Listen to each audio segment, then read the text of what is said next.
Hello and welcome to this week's episode of I Think I'm Human Too. We have a very special guest with us today, Sheila. If you guys listen to, Sheila's my mom, obviously. If you're new here, welcome. Welcome. But Sheila's been on before. We have chats with her. And last week's episode, I talked about addiction and watching it unfold within the household. Did you listen to the full episode? It's okay if you didn't. I listened to about a half of it. Okay. So gist of it was just kind of the storyline of what had happened. There was just little bits and pieces of like obviously watching it unfold.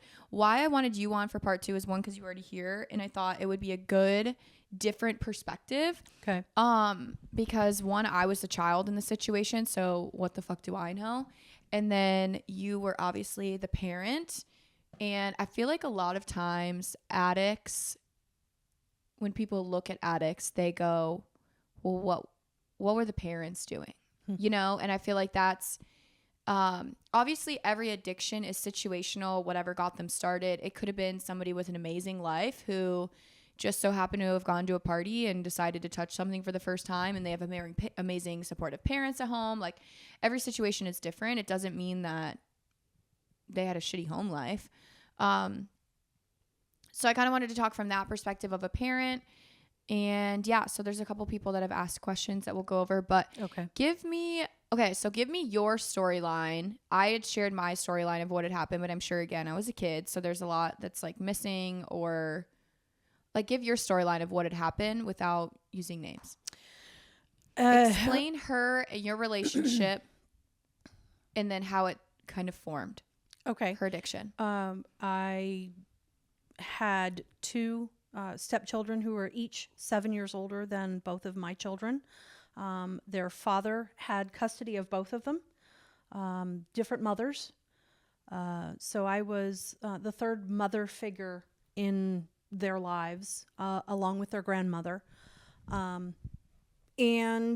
the first probably 10 years was, I won't even go that far. Probably the first 6 years was really good. Up until about age 13, 14. So it started earlier with her than I remember. Mm-hmm. Okay. Yeah, it did. So was it drug based or just like bad attitude, bad choices? Like what was stemming in her life? The biological mother did not want to have a whole lot to do with her.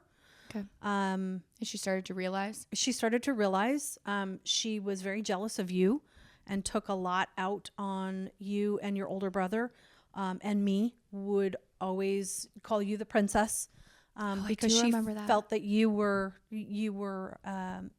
luckier because you had me. Her biological mother put her in some very bad situations. One being, the biological mother was dating a rapist. Oh. Who had been in prison, and while the mother was in a relationship with this man, he reoffended. And the stepdaughter had been alone with him in his van, to and from. She has never spoken to me about it, but something changed on that trip.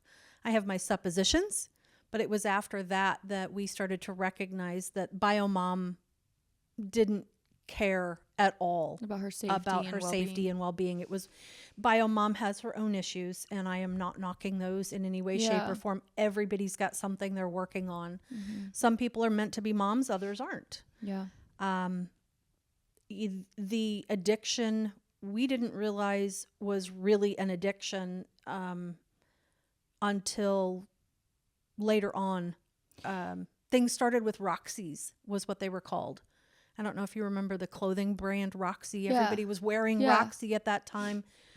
So it was oxycodone, right? I believe it was, if I remember correctly. Or they used to call it Oxycontin? I'm not a pharmacist, but there's Oxycontin and there's oxycodone. I remember Oxy being a very popular name back in the day. But that's where Roxy came from. Okay. So it was what they explained to me. Okay, what was the storyline that had happened? Because she was injured, right? And that was where it started? Her car accident? I honestly don't remember an actual physical start point. Okay. I know that, there was other situations in the family where others were gardening on a consistent level. So that was always around. Okay. Gardening, if you're not aware, it's the new term for like smoking weed. It's the social media's new way of being able to say I smoke weed without it getting filtered online. So the new word is like gardening. And or I say California sober because I don't really I don't drink alcohol anymore. So just if you're listening and you're confused about what the phrase gardening is, and back in the day, like weed, so she's referring to somebody else. So like my older stepbrother loved weed and smoked weed, but back in the day weed was like a big massive drug. Like weed was still just bad, like horrible, like you were terrified of weed, like it was very illegal. So I remember growing up being scared of weed too, because it was very it was a drug. It was scary. It was something that could lock you up, so it was just as scary, and my mom was just as terrified of weed. Now we've gotten over that, so if you're listening and you're not a fan of weed, that's okay, but we still love you.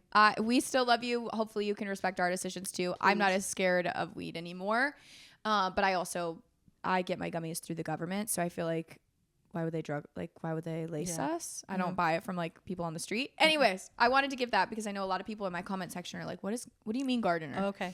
But okay. So go ahead. You can call it that from the future. Okay. So gardening was always always going on. As a matter of fact, I think the bigger issue with us trying to drive you guys away from gardening was so that you didn't take any of stepdad's stash. Oh. And I didn't even know my stepdad smoked weed until I never knew that. Ever. Wake and bake all day long. What's so funny to me looking back is like what is the word projection? Like we were so ridiculed to walk this fine fucking line. And now I look back and I'm like, you mother lovers, all you guys, which again, and I said in my previous episode, I'm thankful for. As a kid, I was very resentful because as a kid, you don't understand. Like, why am I so suffocated, really? And, because I wanted better for you. Yeah, and I get it now. Plain and simple. Looking back now, don't do as I say, not as I do. But as a child, you don't understand that. And now looking back, I think I'm like, that's antiquated thankful. Thinking as well. Yeah. Okay, so smoking weed was always happening in the house. Smoking weed was always happening in the house. It ended up where about 15 years old, I think 14, 15 was where drugs came into it. And they were crushing Ritalin and snorting them. Not the Ritties. They were, yep. They would try just about anything. Molly's was one that was consumed. I learned an awful lot that I have since voluntarily forgotten, to be honest with you. So how did you even figure that out? It progressed. I will say my mom is one nosy motherfucker. So FBI ain't got nothing on this mama bear. I will say you find anything and everything out. You were that mom that never turned a blind eye. You were like, oh, I went out and made my own MySpace account so I could track them. She was a snooper. She would like go through. I remember one time I came home in high school. Mind you, my mother bought me a bed that had like storage in it, drawers, and I got a text message. What is this? What was it? Like a weed bud? I don't remember. It was weed, and she thought it was mine, and I was like, I don't even know what the fuck that is. Well, but okay, so let's back up just a little bit, because the timeline was they started experimenting with these pills, with these prescription pills. Mind you, this is early 2000s.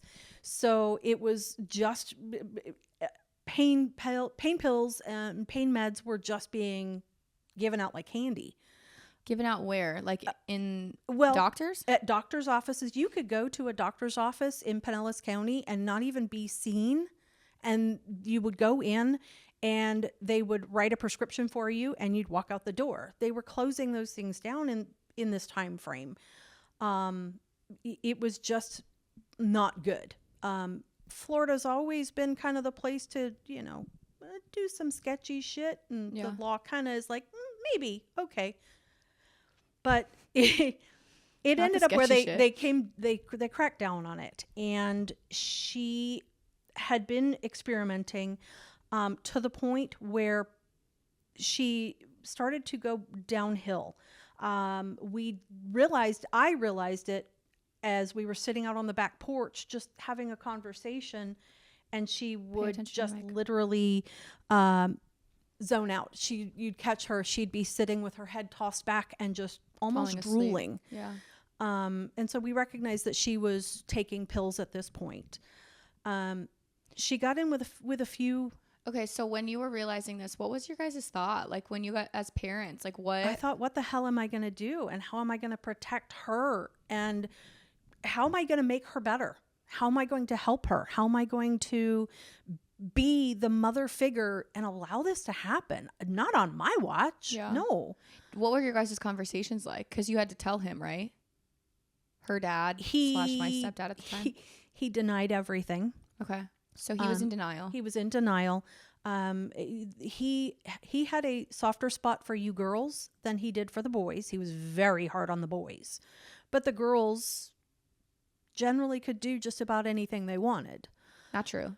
Well, She could. And it got to the point where he very much just turned that blind eye, didn't care, didn't want to care. As long as she was home, he was okay. It eventually got to the point where she was shooting heroin.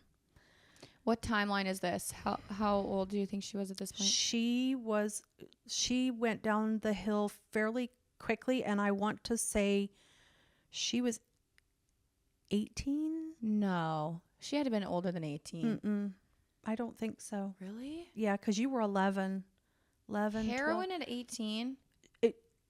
When we How were did in she the afford that? when we were in the second, let's just say that she Okay. So found her ways. Okay. A lot of theft. Yes. A lot of theft. She was actually arrested for a check scam at one point. If you guys have listened to part 1, I kind of explained a lot of like stuff would go missing, pawn shops, arrests. Sorry. That's Go ahead. okay. She bounced from person to person, place to place. She would, if she didn't like what we had said or set down rules for in the house, she would go spend time with girlfriends who were in the same arena, and would actually end up moving in with guys.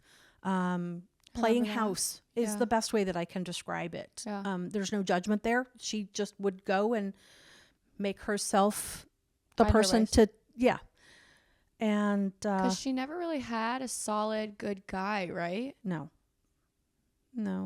not that I remember. I think she had one, but there was some sketchy people coming around the house. I think we left when you were 16. You were 16 because you were driving. Yeah. Yeah, so she would have been. No, I was just turned 17 Well, when okay. we moved out. Okay. So when we recognized that it was heroin, she went into your bedroom, and her father walked in on her rigged up, ready to shoot up. And Was I in the house at this time? you were living in the house at this time, yes. But you were not home. Okay. Dad just closed the door and walked away and told her to come see him when she was done. And I flipped my shit, because the nosiness was because she got very good at hiding pills around the house. She got very good at hiding bottles, syringes.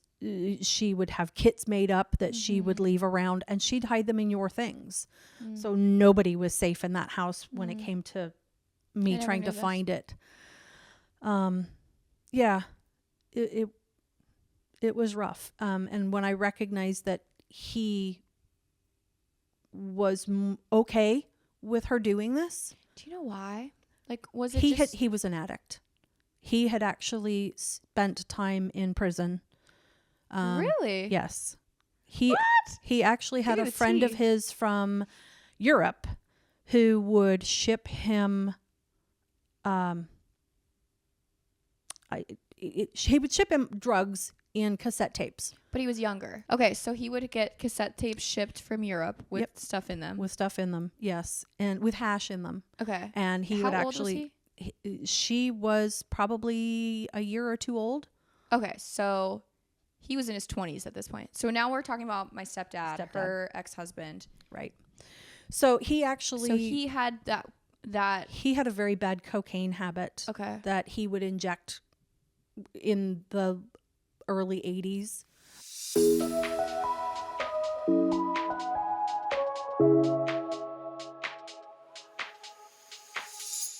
You guys, Human 2 listeners do have a link for Element. If you guys have not heard about Element, I've shared them with you guys before on here. But if you are new here, welcome. And I'm so excited to be sharing this with you. So those little hydration packs, they have been everywhere if you've been seeing them the last few years, but Element is my favorite because the sample pack that I originally got from them probably a few months ago is what really turned me onto their brand. Every single flavor in there was delicious, and that's what I really like because those hydration packets sometimes can be really hard to... They just don't taste good. So why you want to drink them? But Element, I have loved every single flavor, and not only that, they have really truly helped with hydration. I've had a couple conversations with some friends and they have even said, like, I have noticed my hydration levels have gone way up. I feel more hydrated. I drink them in the mornings just to get that hydration in me, get the electrolytes, and just get good, just get feeling good about my day. Element did give us a link for Human 2 listeners. If you wanted to try it out, you are going to get a free sample pack. This comes with 1 packet of each flavor, so you can test them out and then you can go online later if you want to buy a pack of each specific color. If you want to buy a bigger sample pack, you can do whatever. But Human 2 listeners do have a free sample pack that's waiting for you. So the link is Drink Element, but Element is spelled LMNT. So that's drinklmnt.com/human2. The Element sample pack includes 1 packet wants to refer a friend. So shoot that link over to a friend, a family member that's in the market for trying new hydration packets, or for yourself. Happy hydration!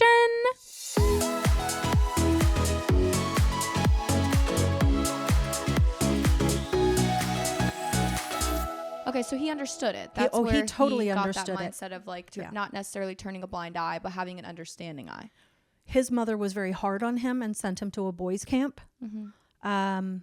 And he resented her for it. He did not want to be resented by his daughter. So it was okay for her to do what she chose to do. See, and now like hearing that, not that it gives an excuse, but it gives an understanding of like, it sucks that we were in that position and having to deal with that. But you do look and you're like, damn, I can understand more now. And it sucks. That sucks. That's probably something hard that like, he put a lot of other people through some bullshit that he didn't need to, but because he didn't want to deal with his own traumas, which then instilled like she didn't deal with her. And I really do believe like somebody's got to break the trauma somewhere. So it's like, if you don't deal with it, your kid's going to deal with it. If they don't deal with it, their kids are going to deal with it. Somewhere along the line, somebody's got to break it. Break the cycle. So it is sad. Okay, so that obviously, because I remember it led to a lot of issues between the two of you guys. That was a lot. One of the biggest issues was her addiction in the household with your kids, with you in it, and then him just clearly just saying, oh, well. So what was it like when she was in her jail phase? Like, what was that like? One, as a parent seeing, because I will say, like, my mom has always been the mom. You always open the house for anybody and everybody. You were such a good person to, what's the right word? Like, everybody has good. No, but you were a good mom in the sense of like, you were a mom first, you weren't a friend, but you were also everyone's safe space. So like friends could come in and if they acted up, you would still call them out. You would call them on their bullshit. You would say like, no, we're not, like, we don't do that. We don't do that. But also I'm still a safe space for you. And I think that's something that's such a good character trait that you still have to this day, not even as a mom, but as a friend. Like people can come to you and you'll still be like, here's where you're wrong. Here's this, and this, but I love you. And please don't stop sharing this with me. Like I'll still be there for you. So with our step siblings, you were like that as well. You were a very good mom to them. But so meaning like when my stepsister and my stepbrother were going through tough times, this affected you because you were their mom, even though they weren't your blood. Like you were their mom. We had them all the time. Yeah. Their moms saw them very rarely. And when they did, it was bad. But what I'm saying is like, I'm trying to give them the understanding because even with or without them, even if you guys haven't 50% of the time, you still loved them so Absolutely. much. Like they came from your own cooch. They were my children. Yeah. So what was it like going through the jail phase and like watching jail phase her? was very hard because you would have to schedule meetings and do video visitation. You guys went a few times. I would try to see her at least 4 times a week. As often as I could get on the schedule. You know, we put money in commissary, we put money on the phone, and jail's not a fun place. But when you get in there, there's a subculture. And mind you, I've never been to jail. I'm just going off of what I learned watching her, was that there was a subculture, and you get almost like a family unit in there and you do for each other. And there was a lot of women and men who would come to the house after she'd get out of jail. Because it was almost like a family reunion. I remember one time she quote unquote got married in jail, and when her wife got out, you were in the top bunk, they were in the bottom bunk. I remember this. And you woke up to them having sex. And it floored me. I could not understand how this was going on in my house. Still to this day, the fact that got brought up is so funny to me. I still to this day will have like flashbacks to that because that like fucked me up so bad because I was like such a young critical stage where like I didn't know that like girls did that, you know, like I just never thought that. And that's not what that is not at all what I was concerned about. Having come in my house, it was the disrespect in front of you. But from this perspective now, like it opened up so much in my eyes at that time where I was like, I didn't even know girls could do that. Like I was just like, oh my God. And then I hear it. Like I still hear it and I'm like, ugh. Like, and again, it has nothing to do with the girl on girl. It has everything to do with being so young and like, and it's your big sister. Not only that, but like the Drake video. So like, I'm such a prude in real life. Like I'm actually very, like I can talk about sex and I can do all that. Like that's fine. Like that's not uncomfortable. But I'm a prude. Like I've never watched porn. Like I've never gone on and like done any of that. Like I've just never been that type. And so Drake, did you see the Drake video that got released? No. So someone was like, yeah, like his whole wiener's out. And I was like, yeah, right. And like the video was like, it's his whole, and like Raphael and I are standing right next to each other, like watching. And I'm like, oh my God, I feel like so violated. I think that's the right word. Like I feel violated because I didn't feel like I had that choice in life back in the day of like, I didn't have that choice to be like, can I not be in this room? Like, because I would have been like, I will happily go sleep on the fucking couch. Like, because it's just like, that's your own, I don't know. That was just like my own internal, I'm like, ew. It brought an element to the house. That was the first large item that I can remember being disrespected about. You know, I did not ever, because the kids Did I tell you that? The kids were 7 years older than you. Yes, you did. Oh, I didn't remember. The kids were 7 years older than you, and so they were adults before you. I tried to have grace with the fact that they were adults. They had their own things going on. I get it. You have a boyfriend, you have a girlfriend, you're gonna have sex at some point. Just please don't do it in my house with the younger siblings able to walk in on you or be around or in the room. And that was very eye-opening for me. Yeah. The fact that this was happening. And then it was about that time that I started to recognize the things going missing, the jewelry, the wedding rings. I did hear you talk about that, and it brought tears to my eyes because it still burns. That is one of the things that I don't know that I will ever get over, is having those rings stolen. And she knew what those rings were and what they meant. And told me, yeah, I did it. Fuck you. I was high. I needed more. I didn't have the money. So, and that just, that burned.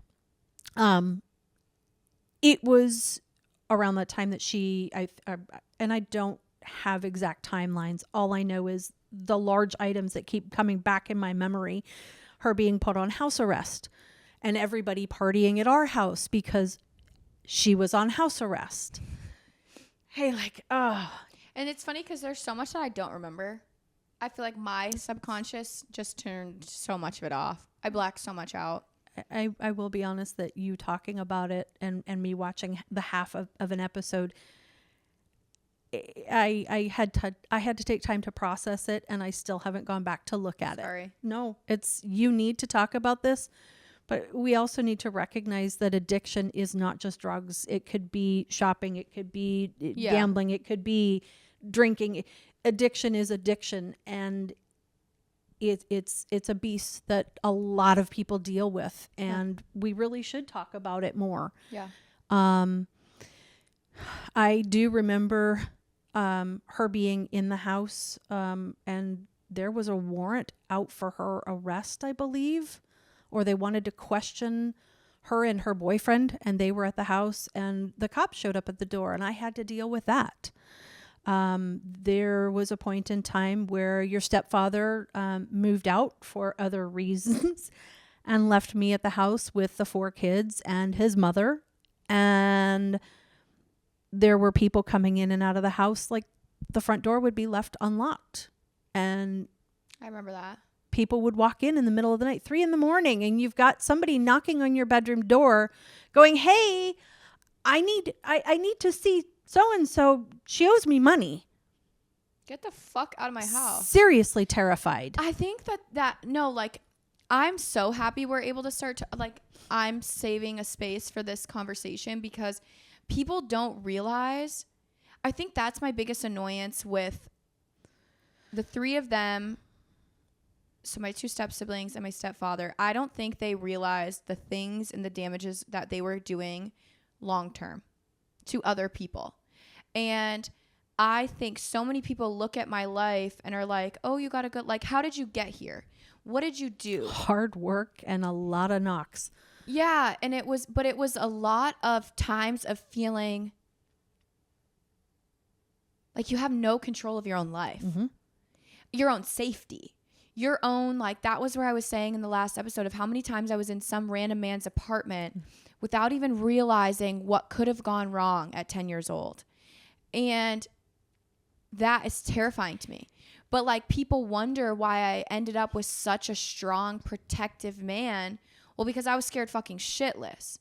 Like, I was so scared, and I put so much into Raphael, and I know so deeply that, like, he will never let that happen because I never want to feel like that again. And that is such a terrifying feeling of being at that point, technically a single mom, and your own 2 children are in the house. You have those 2 children in the house, and you're just like, figure it out. Like, you just got to figure it out. But it's like, there's a random person in our house at 3 a.m. Like, that is something that, like, if that were to happen in today's age, like, or in this household, you'd be dead. Like, the cops would be here in a second. Like, you would be in prison for that. I would never let that happen. Let me be very clear on something, crazy. though, because I want people to recognize that what she's saying about being in random people's apartments, and I know she talked last week about doing the piss test for the sister. These are things that I didn't know. Yeah. You were threatened. Yeah. You were threatened with bodily harm. Yeah. To be quiet. Yes. And I didn't know these things until after we left. Yeah. And I didn't mean to leave that episode open like you knew any of that. I had absolutely no clue, and I would think some stuff was funny. I was like, I peed in a cup. Like, but I didn't realize what was going on at the time. So, like, okay. Or the time that you got caught with them shoplifting when they were babysitting you. Oh, shit. I do remember that. I do. Was it Ross? It was Bell's. Yep. I was on my way there after work, and the 2 friends that she was with got away with all of the goodies, and she got caught with something. And let me tell you, I let them take her. I told them, because the cop gave me the option. He was like, you can take her home and deal with this on your own. I said, nope. If she did this in front of these other 2 children and her friends did this and didn't get caught, she needs to spend a night in juvie. And she did. Damn. I don't remember her going to jail that night. She did. Crazy. Yep. But there was a lot of times where you growing up should have been my priority. But because of the fact that you and your brother you had loving parents up here as well.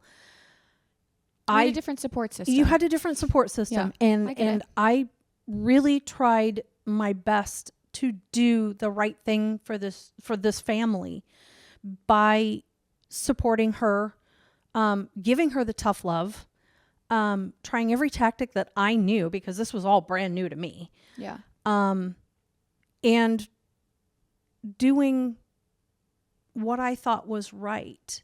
You came out of the womb an old soul.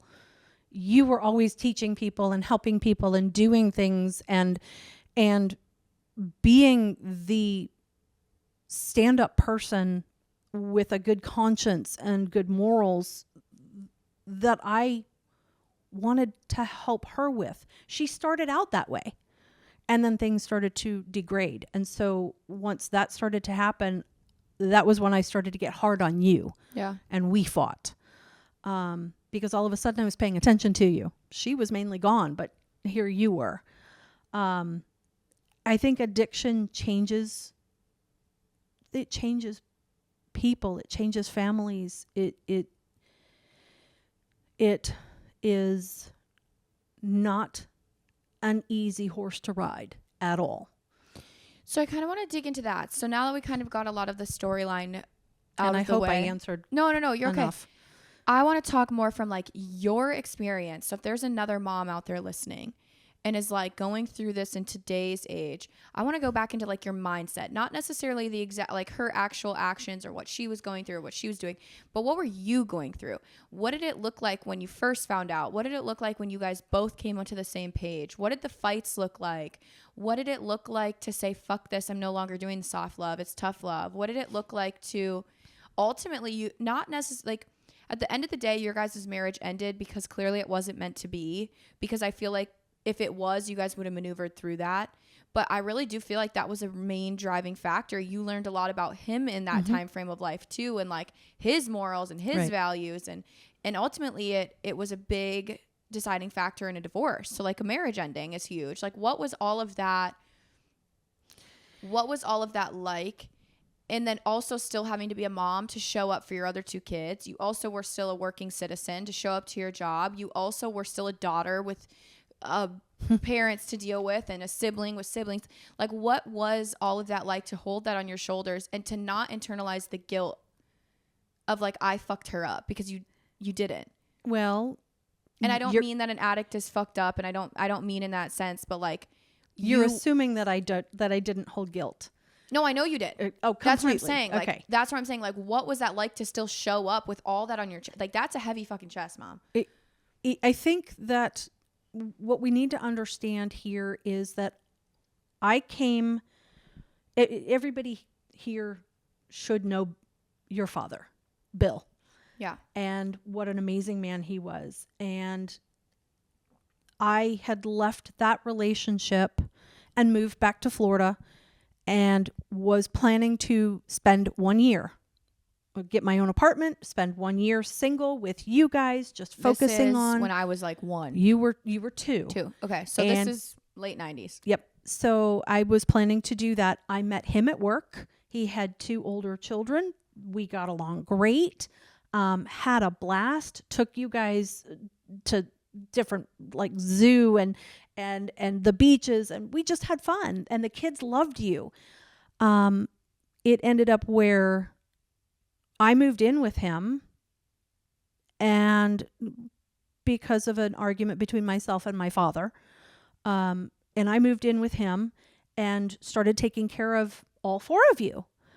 I really, truly, at this point, after 15 years with the person who was my husband, I recognized that I was nothing more than a nanny with a marriage certificate. It was, when it came down to anything between his children and me, his children won, period. Yeah. And in some situations, I do believe that's true. I still to this day, I wish I could call my daddy up and tell him there's a lot of times you didn't pick us when you should have picked us. So Yep. I'll be It an advocate for happens. both sides. It does happen. What I think I would realize, or pardon me, what I would think I would say to someone who is in a situation similar to mine, you're with a man who's got kids, and you have your own children. It's all great and fine and dandy to be. We used to call it Captain Save-A-Ho. To be the savior, to be the person who is the rock, and you want to be that. But remember, your kids should come first.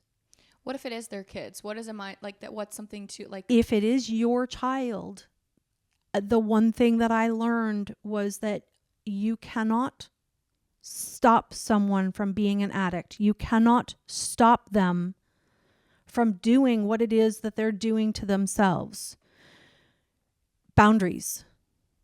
Boundaries was something that I needed 25 years ago, and I didn't know what they were.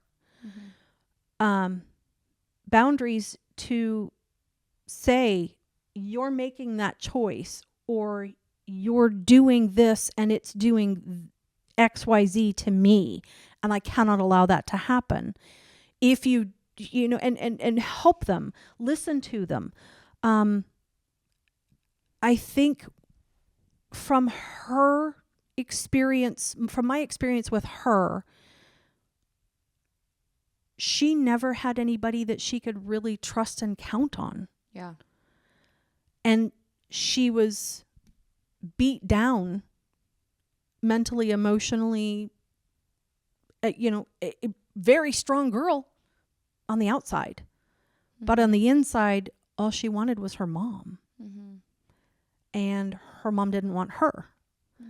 So it was that root. Do you think if we could go back, do you think therapy would have helped her? Do you think at a young age she should have been in something to start mentally preparing her for? I think with that specific situation, we tried to get therapy started, and it was negated by the father figure, Okay. and by her.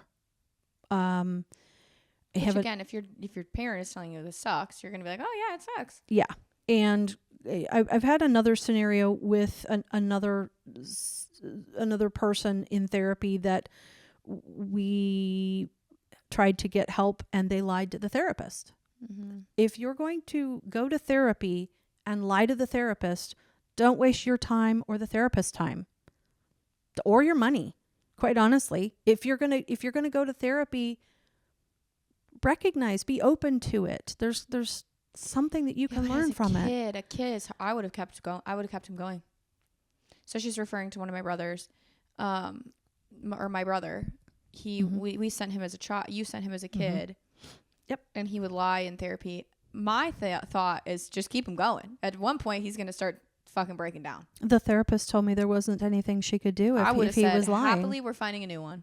And obviously, like, there's no right or wrong, but I think, like, I do wonder, and I believe so heavily in mental health, because clearly a lot of addiction, almost like addiction is a mental health issue. Like, that is a real life thing where it's like there's something mentally making you feel like you need a substance, you need a new pair of shoes, a Band-Aid. Yes. You need to soothing balm for your wounds, your brain wounds, your emotional wounds. And I'm one to say that I've done it. Yeah. We fill our holes with other things. We definitely do. And that's where, like, I want to say, like, nobody's perfect. No. Obviously, we are all human too. That's the whole, excuse me, premise. I just burped. That's the whole gist of life. We all fuck up every single day. We're not God. No. And it's just hard because it's like, now as an adult, and in the last episode I had said, I have so much grace now obviously situationally, the things that she did, I still believe she did with malicious intent, addiction or no addiction, because she just was angry at who we were and the relationship we had, and the strength that we had that she didn't, and so, along those lines. So like, I still hold that. That's my problem, where you maliciously are hurting people. She did a lot of this. I won't say a lot. She did a number of things intentionally. Yes, with or without her drug use. And that's where I have a problem with her. That's where I say, I don't care to hear your story anymore. Because with or without a needle in your arm, you still didn't like me because you just had your own life story that you didn't want to deal with, and you just hated on other people. And I'm a kid. Like I wanted to bring that up. Sorry.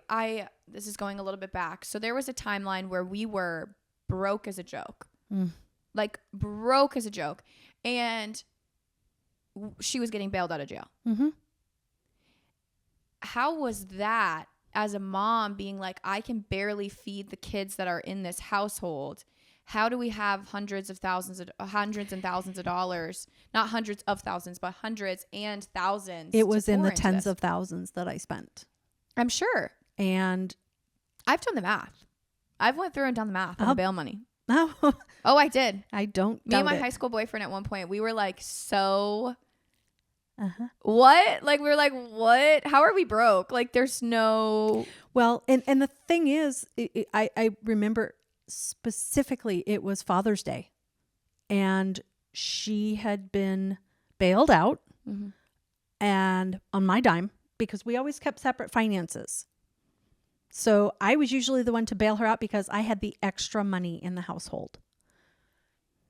But I was... You guys, I want her to do an episode of the storyline of their relationship. It's fucking trippy. And so it was Father's Day. She had been bailed out the day before. She was supposed to meet us for a family get together. It's Father's Day. She ended up in some hole in the wall in downtown Clearwater, just not answering the phone. And we went and found her. How'd you find her? I don't remember. Sleuthing, snooping, text messages. I don't remember. Okay. And her dad got her in the car, and I told her flat out, I said, before we found her, I told her, you need to be here or I will pull my bail money. I will take you back to jail. And she called my bluff. And did he agree with that? He agreed with it until the time it came down to it. Yeah. And we drove around for a good 2 hours, allowing him to make up his mind. And her in the car, or with her in the car, and we were talking about it, and she was screaming at us, and it was bad. Was she high at the time? Yes. And we took her back to jail. We pulled the bail. And I will tell you that was probably one of the hardest things that I had ever done with that child. Yeah, I'm sure both of you guys. And I looked at him and I said, I will forfeit every dime of this so that she learns we're serious. And we did. We took her back. She served her time. I lost my money in that. And it was after that. They don't pay you back? No, they don't pay you back. You don't get a return? Nope. No receipt, no return. So she ended up serving her time, if I remember correctly. And when she came home, that was when I believe that was the time that he found her with the needle in her arm. And that was right about the time that he was getting ready to leave. And you guys, it's such a slippery subject, because every relationship with addiction is situational. Yeah. Every relationship is situational. Every single thing, we're all individual. You have your own story with her. I have my own story with her, but it's still the same person. Right. Same thing with my dad's death. Like, it's a different grief for every single person, because every single person has a different relationship. We all have our own brains. We all have our own hearts, whether we share the same blood or not. My brain versus her brain interprets differently. My heart and her heart feels differently, and that's okay. So I think the whole gist of all of it is dealing and watching addiction firsthand fucking sucks. There is literally no better word to say other than it just sucks. You're watching someone that you love hurt themselves. Yes. And And not see. And yeah, they're oblivious. Yeah. Some of them are oblivious. And you and I and Raphael were talking the other night, like I boil everything down to our own value of ourselves. And I've said this many times of like, if I were to be standing in front of two men, one man is telling me I'm gorgeous, I have this beautiful body, he wants to marry me, and this other man is saying you suck, you have a flat ass, like who would want to marry you? Like both of those words are going to be detrimental to me. But why am I putting my value into two men and two strangers? Why does my value lay in the hands of somebody else? Right. And I really, truly believe the world would be a better place if we set our own values. And if we said, I'm worth billions and billions of dollars.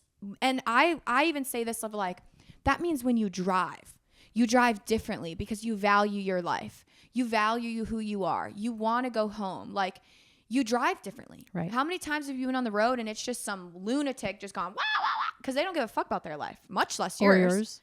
Much less yours. So it's like, I really think a lot of it stems with self-worth and putting the own value into your own life at a very young age and teaching your children at a very young age, you are so valuable. Don't let your friends tell you your value. Don't let these drugs tell you your value. Don't let a man tell you your value. Like, I just really think it stems down into that. And I know that's a very like cliche, like I wish the world could just value themselves and life would be different. Who fucking knows? Like, I'm not going to cure world hunger by valuing yourself. But I think a lot of it starts with that of like, she didn't see the value within herself because she put her value of herself in her mom's hands. Mm-hmm. And since my mom doesn't want me, I'm not enough and I'm not anything. And obviously I understand as a 5-year-old, it's very hard for a 5-year-old's brain to be like, I'm valued, I'm loved, I'm supported elsewhere. Like, it's hard. It sucks. It's hard for everybody involved. I'm sure as the addicts themselves, one, they probably don't see the problem, or two, again, they don't value their own life. So who cares if I'm high all day, every day? My job sucks anyways. Who cares if I'm high and I lose it? Like, I know I just went on like a rampage of nothingness, but well, it's hard for everyone involved. This is, for anybody who is listening or watching, this is my side of the story, of my story. Yeah. And all I can do is hope and pray that you find some value in it. And it helps you, soothe you, direct you. Maybe you are the addict watching this or listening to this. You are worth it. There are people out here who love you and care about you that you don't even know. And even if you don't have anybody, love yourself enough. Yes. I think that's the other thing. That goes right back into the Very, value very conversation. true. Like, value and love yourself enough to be like, I don't want this for myself. Right. But if you have to put your love into other people, and if you have to say, well, my mom hates this for me, that's why I want to stop, by all means. Because you're right. There's so many people who love her and want the best for her. And like I had said in last episode, I don't know if you got to the point where like, I still don't think she's sober. I still don't believe that. I don't either. It stinks because now she's got a baby involved. And it's like, again, you and I were just talking about, if you don't solve it, your child's going to go through it. And if that child doesn't solve it, their child's going to go through it. Like, what is she teaching this baby girl of hers that like what her life is supposed to be? And what her value is as a little girl. Like, I pray, and obviously this is just from an outsider's perspective, I pray that baby is getting love and support from somewhere. I'm sure it is. She is, but God, it stinks. It stinks. Well, on the flip side, if you are the person who has an addict in your life that you're looking for some sort of advice or direction, from my experience, what I would have told my 25-year-old self is boundaries. Yeah. And when I say boundaries, it's in the I love myself enough to not allow this XYZ to hurt me, this person, this act, this behavior. You know, you have to do what's right for you, to be better equipped to support them. Yeah. If that makes sense. Yeah. That was something I was talking with my therapist about, of like, boundaries are your own job. There's no work from anyone else needed. Right. It's yourself. So if you can't set a boundary, that's on you. You don't need a partnership in this. You don't need help from a friend. Like, your boundary is up to you, and it's the work. Nobody else needs to help.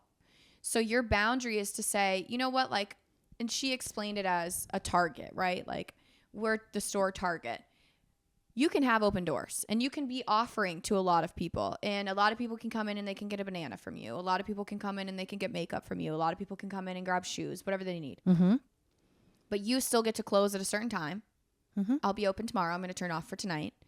You also still get to say, I want to volunteer and donate millions and millions of dollars here. But if someone steals a $7 piece of candy, you can still say, you are no longer welcome in my store. Even though I have millions to donate where I choose, Mm-hmm. that doesn't mean you get to come in and steal something from me. And I just have to say, you're welcome to do that, because, well, I give to everyone else. Why can't I let the $7 candy go? Because it's about having that door closed and saying, like, no, if you're stealing and you're a thief, I can set the boundary of saying, It's a very good analogy. you are no longer welcome in my store. Right. Maybe one day you can grow up, you can serve your time, and we can try this again. But for right now, you're no longer welcome in my store. Right. And that was such an eye-opening message to me, because I was like, you're right. I am a lot for a lot of people, and I give to a lot of people. And I have guilt. I feel such a guilt when I'm giving and someone's stealing from me. And I'm like, hold on, why are you stealing from me? And I get offended. I'm like, why the fuck are you stealing from me? And my therapist is like, you're allowed to feel that, because they are not entitled to what you have. They're not entitled to just take. And that was where she really started to say that boundary of those Target doors closing. Right. And you are now putting up, no longer welcome in this store. And that analogy really helped me, because I'm like, you're so right. And these people need to learn that, like, we can close our doors, and it's okay to say, no, you stole from me. I don't want to be your friend right now. You're not welcome here right now. Can we meet again when your time is served? Sure. But you get to decide. You're Target. You're the one convicting, like, how, or not convicting. You're the one. Yeah, you're convicting. You're setting holding the the person accountable. Yeah, you're the one setting the sentence. Right. How long is that sentence? It's up to you. Right. If someone stole a piece of candy from you, is it a death row? Who knows? But if somebody went into your Target and burned down the whole fucking store, and now you're having to put every single piece of yourself back together, you get to say, for a lifetime, I want nothing to do with you. You are banned from all Targets for a lifetime. No matter how many I have to build in this lifetime, no matter how many Target stores I got to keep putting up, my doors to you are closed for life. And I will, not only that, I will call the police on you if you step foot on my premise. Like, you are allowed to say that. And that was such a powerful message to me, because I was just like, you're so right. It makes 100% sense to me. And it's something that I wish I had thought about a long time ago, because I grew up without boundaries. Mentally for myself. Yeah. There was a lot of things that led to being where I was with this family. And I think that once I learned how to say no, that NO is such a powerful statement. And it's a full sentence. It is a full sentence. And my best friend taught me that. And it was while we were going through a lot of these things that my best friend taught me the word NO. And it changed my life. I will say that. I realized that these people that I was supporting didn't support you. They didn't support me, but they also didn't deserve my support. Yeah. And that was a harsh reality for me, because I had tried for so long to do what was right for them that I put myself and you guys on the back burner. And that's something that you can't get back, is that time. Yeah. Yes, we have the experiences. Yes, we're hopefully able to help at least one person with this podcast. And I think that's just it. We're not sitting here licensed therapists. No. We're not sitting here licensed recovery psychiatrists. It's just more, you look at my life online and you say, oh, Catherine's got such a cool life. You're right. I think my life is really cool. But I've been through a lot of things. I've sat in a lot of rooms. I've felt a lot of feelings that I never wanted to feel again. I never wanted to sit in again. I never wanted to repeat the history.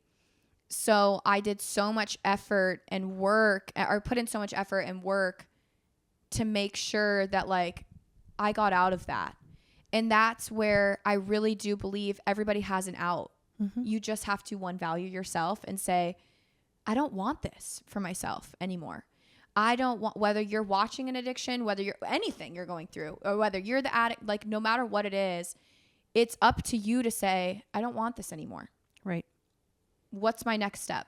And my experiences and my opinions put out here on this platform are what have led me to feeling better about myself. Yeah. I'm doing for me now. Mm-hmm. She's doing for her. Whether it's right or wrong, I'm not the judge of that, right, in any way, shape, or form. But I know she still thinks of me. And I hope that it's with love and respect. But if it's not, yeah, that's on her as well. Yeah. But yeah, parts of me is like, I hope she knows. And that was where I had said in the last episode of like, I do give grace. I have forgiveness for the situation now as an adult. And I do hope she knows that if, God forbid, she ever listens to any of this, like it's never coming from a space of like, we can't wait to talk on your name. Yeah, no. But it's more just like, again, there's how many people are out there going through this.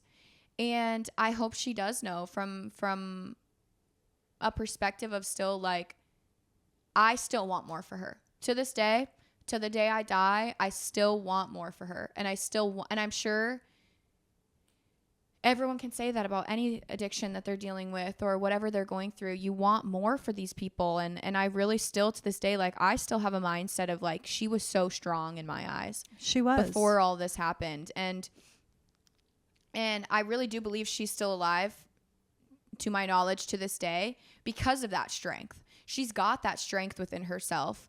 And she doesn't have the confidence in herself. Yes. And I'm or praying, the respect for herself. I'm praying that one day her light switches and she wants more for herself and she realizes the strength that's within her can get her through this, and can get her to maybe one day be talking about it and saying like, I've been through some shit. And maybe at this point, because we're not in her day to day, maybe she has. You're right. And, maybe these are all experiences for her past. Which obviously it's her past, but hopefully the experiences for her past can help others from her perspective as well. Yeah. Because going through it. And I think exactly like what you said, we're sharing this because this is something that we've gone through. This was part of our life story. Yep. And I think a lot of times when people share their life story and it has a lot to do with somebody else, it's like, how dare you speak on my name? Like a lot of my dad's death stuff. And the family was like, how dare you share the stuff that's happening? And it's like, because it's part of my story. Right. And it's something that I'm going through. And it's something that I've gone through where I have a different lens now where I can share with people and say, you're not alone. Right. You're not alone. There is no shade meant to be thrown in any way, shape, or form towards any one of the family members. Not a single one. They are making their own decisions and living their own life. And we wish you well. We do. So, but I'm proud of you. I'm proud of, I know this is like obviously like a touchy subject for a lot of people to talk about. We've never really sat down and talked to this level of like things that have happened. No. And there's so much water under the bridge. Who cares? Like, let bygones be bygones. I don't need to go rehash all the traumas that have happened in that household. But it's more just like, I'm proud of us for getting out. I'm proud of us for being different. I'm proud of us for being able to speak to this in such a healed manner. Like a lot of people don't get to say that. Mm-mm. And a lot of people don't get to sit here and say, I still wish you well.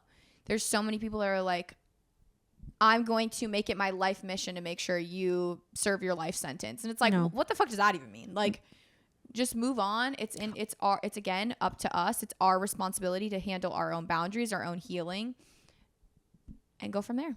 No, experiences are best when shared, in my opinion, I agree. whether they're positive or negative. I remember being in high school, and one of my best friend's parents was talking to us and asking about her college. I think I was a senior in high school, and her kids were a year or two behind me, and we were all hanging out, and they were talking about their college majors and where they were going, and I got asked which college I was going to, and I said I don't want to go to college. I want to be a mom. I didn't know that.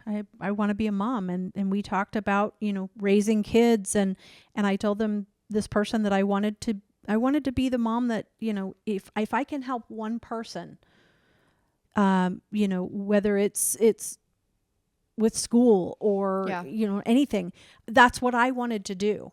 And to me, being open and honest was the first step to that. You're 100% where I got that from. Mm-hmm. And exactly like what I said, where there's not when there's unhealed traumas, it passes on. I also feel like when there's not fulfilled missions, mm-hmm. those get passed on. Mm-hmm. And something that burns so deeply in my heart is stuff that you've instilled in me of like, you've always, again, going back and full circling this conversation, you've always been the open door. I will hold you accountable, yes. but I will also be your safe space. Mm-hmm. And that is exactly what I want this lifetime of my life mission to be. I want to have a safe space for everybody and anybody, no matter what color, no matter what sexuality, no matter what anything you come from or who you are. You have a story to tell, mm-hmm. and you're not alone in that. Mm-hmm. With no judgment.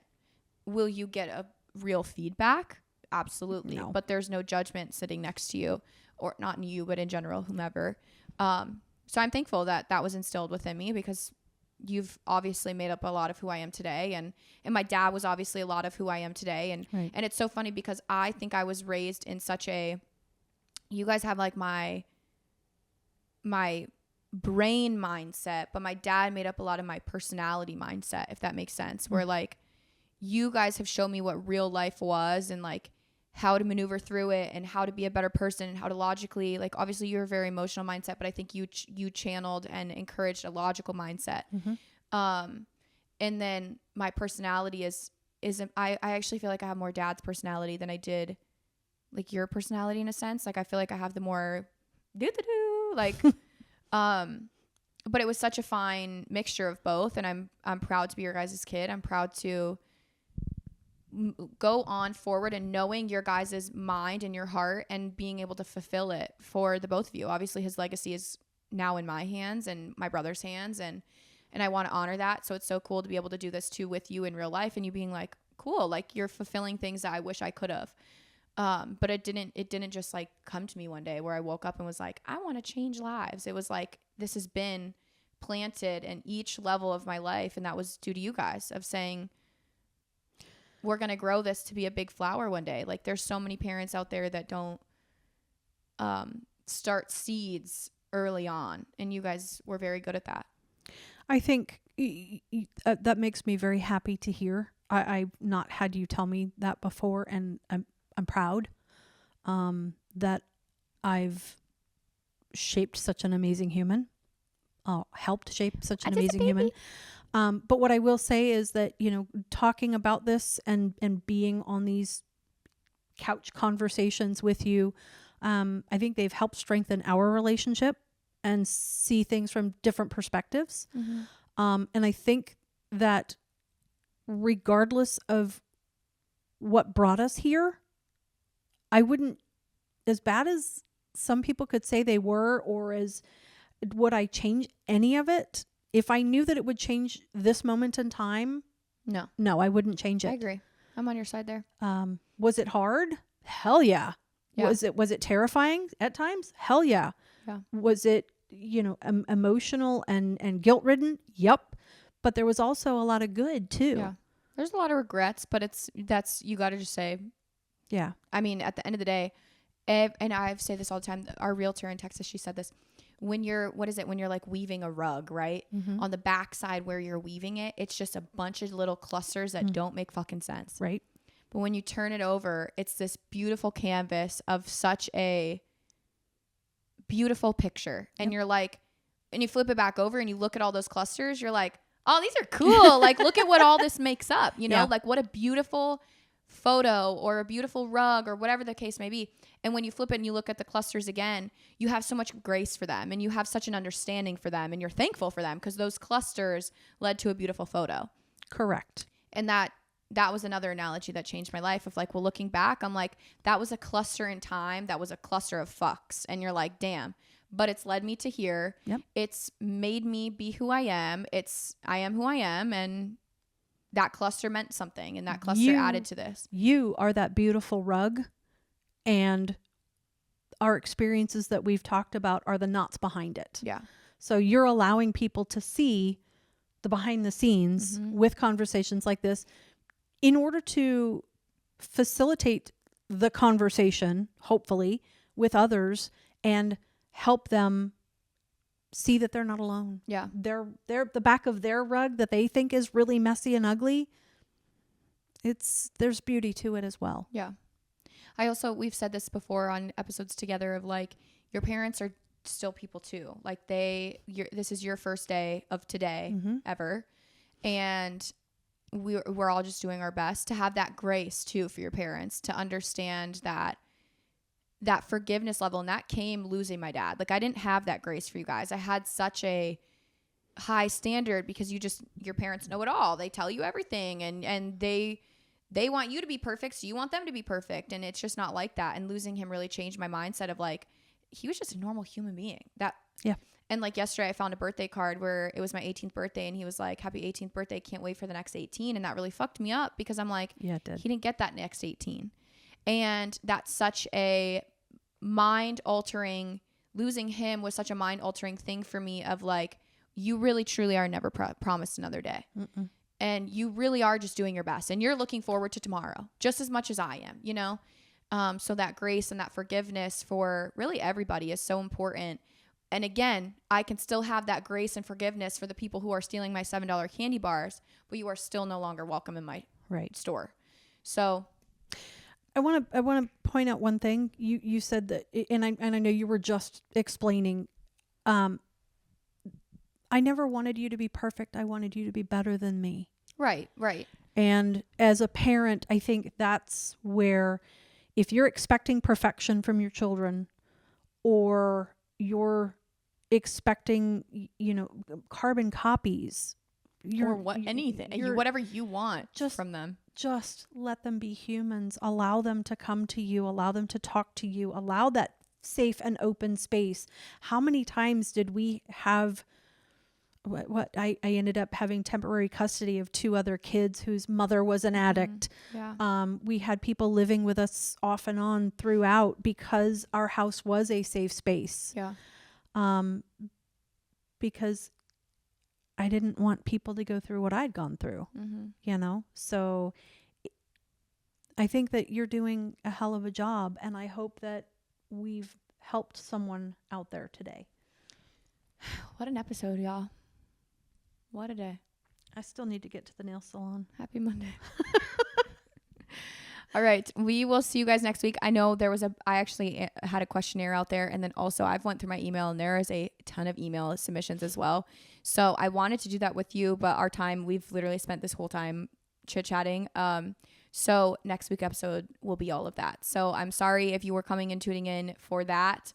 I definitely feel like this was necessary and needed. That's why I didn't want to cut it to answer some of the questions. So I will make that its own episode. So we will see you next week. Again, if you are going through addiction, you're watching it, anything, and that could mean alcohol, that could mean shopping, gambling, any sort of addiction, just know you're not alone in that space, and we'll see you next week. Thanks for being on. Thanks for having me. Again.